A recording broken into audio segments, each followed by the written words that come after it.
महबूब जे अखियुनि जी ॻाल्हि आहे। ख़ुदा महबूब तोखे कजल पाइण जे हार सींगार जी ज़रूरत कान्हे का, तोखे ख़ुदा सींगारे पोइ मोकिलियो आहे। हिकु जन बिना अखर तुंहिंजो मुंहिंजे मरण लाइ तूं तयार आहिनि। ओ कजल बिना अखड़ियूं तुंहिंजो मुंहिंजे मरण लाइ तूं तयार आहिनि। मुंहिंजे मरण लाइ तूं तयार आहिनि। वो अजब सदन सेरार आहिनि। अला अजब सदन सेरार आहिनि। कजल बिना अखड़ तुंहिंजो मुंहिंजे मरण लाइ तूं तयार आहिनि। हेदी दूध नालियूं तेज़ तबरूं, होदी दूध नालियूं तेज़ तबरूं। ओ पल पल मूं ते वार आहिनि। अल पल पल मूं ते वार आहिनि। कजल बिना अखड़ तुंहिंजो मुंहिंजे मरण लाइ तूं तयार आहिनि। है मुंहिंजे मरण लाइ तूं तयार आहिनि। पोइ अजब सदन सेरार आहिनि। अला अजब सदन सेरार आहिनि।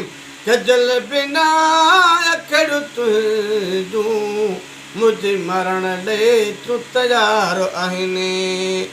है छाजा सुर मां छाजा सिंगार, है छाजा सुर मां छाजा सिंगार।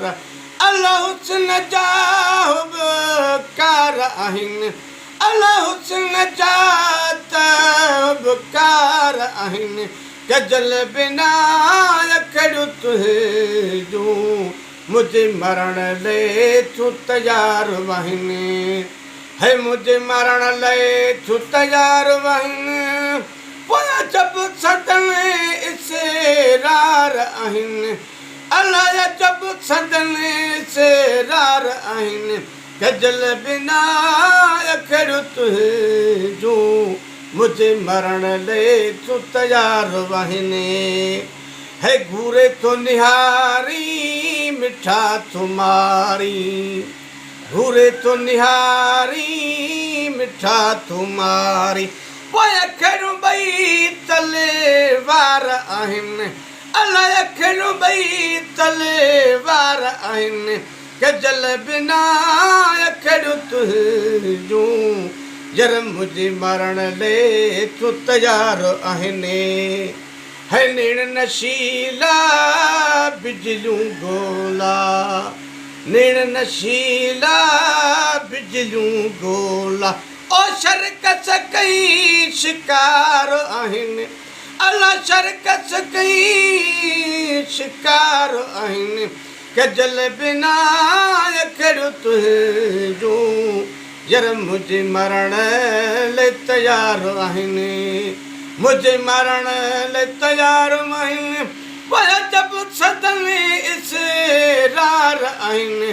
कजल बिना अखड़ तुंहिंजो मुंहिंजे मरण लाइ तयार आहिनि। है मूं जहिड़ा कई यासीन जो ख्या, है मूं जहिड़ा कई यासीन जो ख्या। ओ पिरह जा बीमार आहिनि। अला पिरह जा बीमार आहिनि। कजल बिना अखड़ तुंहिंजो मुंहिंजे मरण लाइ तूं तयार आहिनि।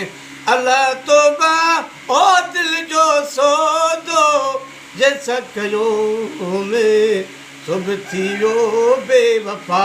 उस्ताद पांधर जो कलाम जे कट ते यादि अचे कहिड़ो हाल कहिड़ो हाल।